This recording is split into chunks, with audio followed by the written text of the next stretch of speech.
ഖുർആൻ തന്നെയാണല്ലോ ലോകത്തുള്ള എല്ലാ ജനങ്ങൾക്കും എല്ലാ മനുഷ്യർക്കും കാരുണ്യമായി വന്ന ലോകത്തിന്റെ നേതാവ് മുഹമ്മദുർ റസൂലുള്ളാഹി സ്വല്ലല്ലാഹു അലൈഹി വസല്ലം.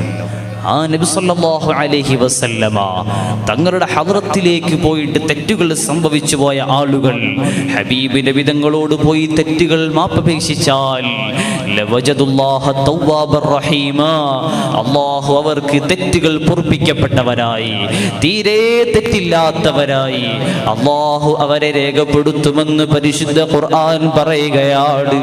ഓ സുഹൃത്തുക്കളെ, ഈ പരിശുദ്ധ ഖുർആനിൽ പറഞ്ഞത് ഇത് തെളിവല്ലേ? ഹബീബ് നബി സല്ലല്ലാഹു അലൈഹി വസല്ലമ തങ്ങളോട് റെക്കമെൻഡ് തേടാം എല്ലാ മഹാന്മാരും പറഞ്ഞതാണ്. അതേ പുത്തൻവാദികളുടെ നേതാവുണ്ട്